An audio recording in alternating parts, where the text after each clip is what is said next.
Bonjour à tous, j'espère que vous allez bien et que vous avez une belle énergie. Aujourd'hui, je vous propose d'ouvrir un espace méditatif pour écouter une vieille légende amérindienne. Je vous invite à porter votre attention sur votre posture, sur votre souffle.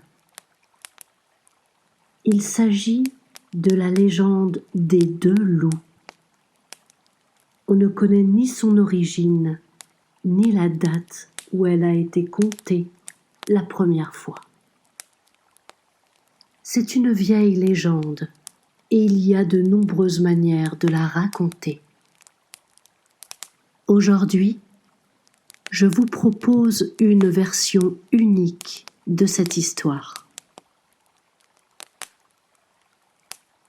Nous sommes un soir de demi-lune.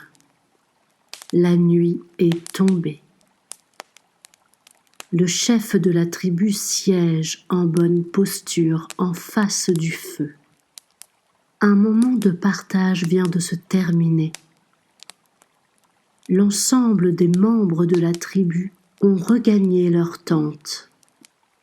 Quelques enfants continuent de jouer sous l'éclat de la lune et les frétillements du feu. Le chef du village se lève, ravive le feu et va signaler aux enfants qu'il est temps d'aller se coucher. Aller se coucher? Pas pour tout le monde. Il invite l'un d'entre eux à venir le rejoindre auprès du feu. Il le regarde et lui dit « J'aimerais te raconter une histoire avant que tu ailles dormir. » Il s'agit de l'histoire d'une guerre qui a lieu en moi et en tous les hommes. Le jeune garçon, attentif, impressionné par son grand-père, écoute l'histoire sans rien dire. Vois-tu, en moi il y a 2 loups. L'un d'entre eux est sage, juste. Il est lumineux. Il est à la fois une oreille et une présence attentive qui écoute les souffrances de chacun. Il est aussi un cœur qui accueille ses souffrances avec compassion, sans ne jamais juger, condamner, ni même se moquer. Il ne sort jamais les armes. Il est toujours calme, ne cède pas à l'impulsivité. Lorsqu'il est en colère, il porte toute son attention pour que cette colère se transforme en une énergie au service du juste, du bon. Dans son regard, il n'y a que présence et réalité. Il n'y a pas de place pour l'interprétation et la subjectivité. La gémellité entre ce qu'il dit et ce qu'il fait s'accorde comme une danse entre les nuages qui annoncent l'orage.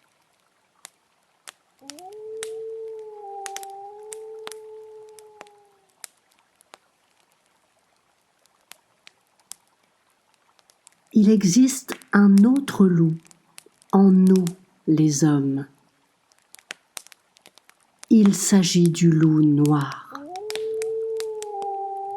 Le loup noir ne connaît pas le silence, il ne connaît pas la paix, ne connaît pas la joie, ne connaît pas l'amour. Il n'est pas l'éclair, il n'est pas l'orage, il n'est pas la pluie, Il est un tremblement de terre qui ne s'arrête jamais. Chaque situation est prétexte à la rage, et si quelqu'un est en joie, si quelqu'un est heureux, le loup noir se moque, ridiculise, il vole, il pille, il prend, il dénature, il interprète, il transforme tout. Il ne veut que posséder, avide de sensations. Il est prêt à tout consommer. Il veut tout prendre pour remplir son cœur vide et sombre.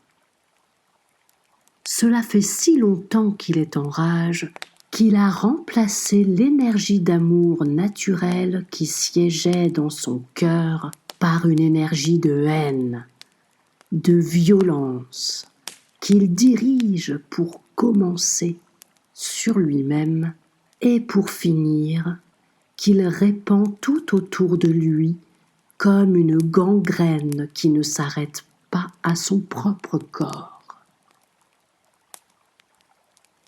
Vois-tu, ces deux loups sont en moi depuis ma naissance. Ces loups sont en chacun des membres du village depuis le premier souffle jusqu'au dernier.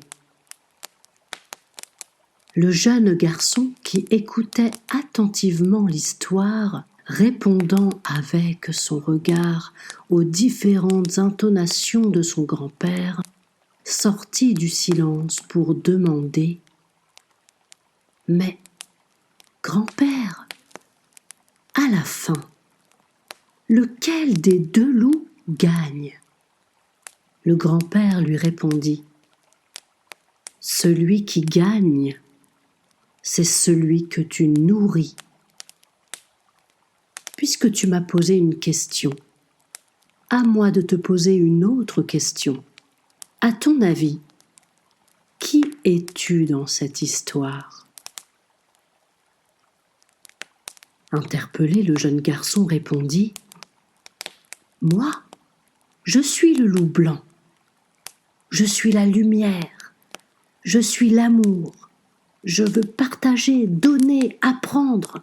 Je suis cette énergie. » Le grand-père stoïque lui répondit « Non, tu n'es pas ce loup. Tu n'es pas non plus le loup noir.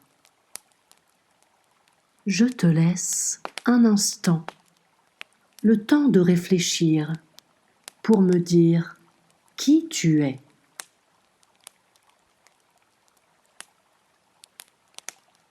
Le crépitement du feu et ce silence du rythme des chants nocturnes et de la caresse du vent sur la cime des arbres.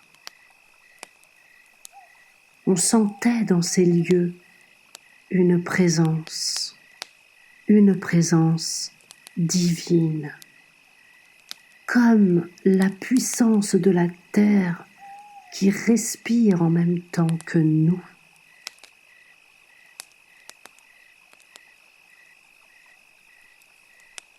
Après un petit moment, le vieil homme demanda à son petit-fils « Alors, qui es-tu, à ton avis ?» La tête penchée, s'arrêtant de réfléchir, son petit-fils le regarda dans le blanc des yeux et lui dit « Moi, je suis celui qui nourrit les loups.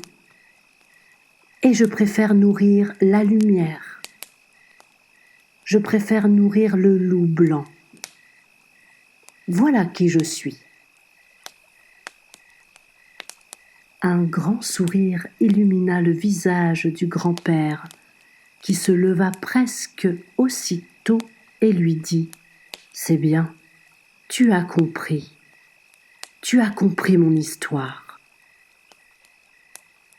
Et en tant que digne grand-père et chef du village, le vieil homme se leva et invita son petit-fils à aller dormir. Tout au long de votre vie, vous vivrez des événements, des situations plus ou moins agréables, plus ou moins douloureuses. Ces situations ne sont ni justes, ni injustes, ni bonnes, ni mauvaises. Ce qui les qualifie, c'est la façon avec laquelle vous les percevez. À chaque fois que vous portez votre attention sur quelque chose de lumineux, de positif, vous nourrissez le loup blanc. À chaque fois que vous portez votre attention sur quelque chose de dramatique, d'insupportable, de négatif, vous nourrissez le loup noir. Et que la situation vous semble agréable ou désagréable, c'est toujours vous qui choisissez comment vous voulez percevoir cette situation. Là où vous portez votre attention, vous mettez de la conscience. Là où vous mettez de la conscience, vous nourrissez le loup. Mesdames, Messieurs, je n'ai rien inventé.